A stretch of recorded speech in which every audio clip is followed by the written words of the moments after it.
खबर ये है कि इंडिया का मून मिशन चंद्रयान वो बिल्कुल लॉन्च के लिए तैयार है और जुलाई 13 उसकी डेट सामने आ रही है। ईद के बाद कई कई दिन तक आप देखते होंगे सड़कों पर, चौराहों पर, जगह जगह पर आइलाइशों के ढेर होते हैं। वहां पे सांस लेना मुश्किल हो जाता है। नेबर कंट्री जो है वो चंद्रयान के नाम से मिशन मून मतलब वो करने जा रहे हैं। हम तो अभी सोच भी नहीं सकते चांद पर क्या हमारा तो अपना ये वाला जो जिस सैयारे पे हम हैं खाने को रोटी नहीं है और वहीं पे आपका हुब्बुल वतनी आपके टॉप पे पहुंची हुई है। तो ये सारी बातें नहीं करें, रियलिस्टिक बातें करें। कोई बकरा ले लिया, कोई दुम्बा ले लिया या कोई और जानवर ले लिया और फिर उसकी गर्दन पे छुरी फेर दी और उसको पका के खा गए और बस इस किस्म का। तो जी वो मैं नहीं करती, मुझे अच्छे नहीं लगते। पाकिस्तानी मीडिया भारत की इसरो की अगले मिशन को लेकर बहुत उत्सुक है, क्योंकि उनकी स्पेस एजेंसी सुपर को आज तक एक रॉकेट नहीं बना पाया, फिर भी एक के बाद एक भारत को ताना मारता आया है। उनकी कहना है कि इसरो ये सारा टेक्नोलॉजी कुरान शरीफ से लिया है।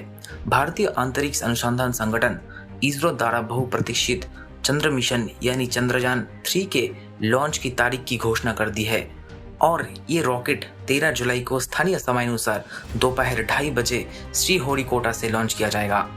आपको बता दें कि सारी दुनिया की नज़र इस पर बनी हुई है। चंद्रयान 2 को 2019 में लॉन्च किया गया था, परंतु चंद्रमा की सतह पर सुरक्षित रूप से उतर नहीं सका। फिर भी उसे काफी हद तक एक सफल मिशन माना जाता है। इस बार इसरो के अधिकारी चंद्रयान 3 की सफलता को लेकर आश्वस्त है और इसकी लॉन्च की तारीख 13 जुलाई रखी गई है। चंद्रयान 3 मिशन से उम्मीद है कि चंद्रमा के बारे में समझ और गहरी जानकारी मिल सकती है। इस मिशन का मुख्य उद्देश्य चंद्रमा की सतह पर सॉफ्ट लैंडिंग करना और बाद में चंद्रमा से बहुत सारे इमेजेस खींचकर वापस धरती पर भेजना, जो आज तक किसी ने कर नहीं पाया। खबर ये है कि इंडिया का मून मिशन चंद्रयान वो बिल्कुल लॉन्च के लिए तैयार है और जुलाई 13 उसकी डेट सामने आ रही है। नासा की उस पे भी ये है सारी डिटेल्स और जो इंडियन मीडिया है, इंटरनेशनल मीडिया, वो भी इसको रिपोर्ट कर रहा है।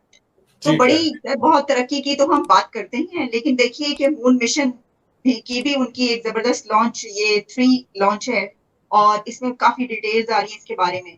सर कैसे देख रहे हैं इसको कि हम तो अभी सोच भी नहीं सकते चांद पर क्या हमारा तो अपना ये वाला जो जिस सैयारे पे हम हैं, यानी हमारा कंट्री वही एक चांद की सिचुएशन ऐसे पेश कर रहा है कि वो कभी लाइट नहीं होती, कभी पानी नहीं होता। तो आप कैसे देख रहे हैं इसको?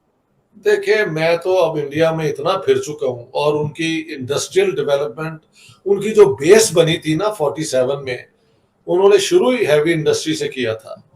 हैवी इंडस्ट्री जब होती है उसके बाद लाइट इंडस्ट्री आती है, जब आपका बेस बन जाए। और इंडिया की पॉलिसी ये रही है कि फॉरेन टेक्नोलॉजीज यहाँ पे आके सिर्फ असेंबल ना करें, बल्कि वो पार्टनरशिप करें इंडिया के साथ और अपनी टेक्नोलॉजी को यहाँ के जो है ना लोकल, उनको भी वो शेयर करें। इस तरीके से मैंने देखा हर किस्म की कार अब यहाँ खुद बन रही है। और अभी जहाँ जो मैं हो के आया हूँ बेंगलोर, वो तो इंडिया का हाई टेक कैपिटल है ना। 70 किलोमीटर के अंदर इतनी वहां पे हैं ये आईटी की और बाकी ये क्या कहते हैं यार, हर किस्म की हाई साइंटिफिक प्रोडक्शन यहाँ पे हो रही है। और मुझे कोई बता रहा था कि 17 लाख आईटी इंजीनियर सिर्फ बेंगलोर में काम करते हैं। वैसे तो खैर ये जरा खौफनाक किस्म की ईद है। इसमें जो है वो आप जानते हैं कि किस तरह से जानवर जो है बेचारे उनके ऊपर छुरियां फेरी जाती हैं। खैर मैं तो ऐसा नहीं करती और कई साल से मैं तो बिल्कुल जी कुर्बानी उस किस्म की नहीं करती जो कि नॉर्मली इस ईद में की जाती है कि कोई बकरा ले लिया, कोई दुम्बा ले लिया या कोई और जानवर ले लिया और फिर उसकी गर्दन पे छुरी फेर दी और उसको पका के खा गए और बस इस किस्म का। तो जी वो मैं नहीं करती, मुझे अच्छे नहीं लगता। मुझे बचपन से ही इस तरह की चीजों से थोड़ी सी उलझन होती है। और जैसे कि एक बार मैंने बताया भी था शायद कि मैंने ऊंट की कुर्बानी देखी थी जब मैं छोटी सी थी और कराची में थी। तो मैं वहां पर जब ऊंट बेचारे को जो है उसकी कुर्बानी की जाने लगी, तो जो खून निकला उसकी गर्दन में से वो देखकर तो मैं बेहोश होकर गिर गई थी, और फिर मुझे उठाकर मेरे घर जो है पहुंचा दिया गया कि जी ये रख लीजिए, ये वहां पे गिर के बेहोश हो गई थी। तो मैं जी तब से जो है वो मैंने तो तौबा की है, और मैं तो ना बाहर 3 दिन निकलती हूँ ताकि मुझे बिल्कुल ना देखना पड़े। इस वक्त भी मेरे घर के आसपास से बेचारे बकरों की आवाजें आ रही हैं जो चिल्ला रहे हैं, और बेचारे पता नहीं क्या दुहाइयां दे रहे हैं। लेकिन हमारे यहाँ लोगों को ये लगता है कि शायद कुर्बानी का मतलब यही है कि आप जो है वो किसी ना किसी जानवर को लाकर और उस बेचारे की जान ले लें। मेरे ख्याल से कुर्बानी का मतलब तो ये होता है कि आपको कोई चीज प्यारी हो और आप उसको किसी और को दे दें, चाहे वो आपका पैसा ही क्यों ना हो। जैसे कि मैं ज्यादातर ये करती हूँ हर साल कि कुछ पैसे निकाल कर रखती हूँ, उससे मैं खुद भी शॉपिंग कर सकती हूँ, ड्रेसेस भी ले सकती हूँ, कुछ भी। लेकिन मैं ऐसा नहीं करती, और मैं वो पैसे किसी जरूरतमंद को दे देती हूँ जिसको घर में जरूरत हो, राशन की जरूरत हो, या हाउस रेंट की जरूरत हो, मेडिकल में, एजुकेशन में, किसी भी चीज में जरूरत हो, तो वो पैसे मैं वहां दे देती हूँ।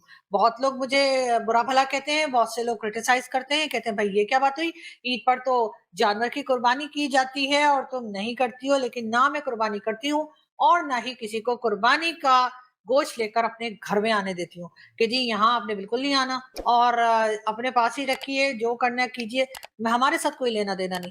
लेकिन हाँ ये जरूर है कि मैं वो जो पैसे होते हैं हर साल मैं निकाल कर उन पैसों को कहीं ना कहीं दे देती हूँ, खासतौर पे ऐसे लोगों को जो कहीं मजदूरी कर रहे होते हैं, सड़क के किनारे अक्सर इस्लामाबाद में दिख जाते हैं बैठे हुए परेशान हाल लोग, उनकी मदद कर देती हूँ। अब इसके ऊपर अगर किसी ने मेरे ऊपर भाषण देना है कि जी मैं बहुत गलत काम कर रही हूँ, तो दे सकते हैं, क्योंकि मेरी मर्जी, मैं नहीं। ऐसे वीडियो देखने के लिए नीचे दिए गए सब्सक्राइब बटन को प्रेस कीजिए और घंटी बटन को क्लिक कीजिए ताकि आपको नए वीडियो मिलती रहे।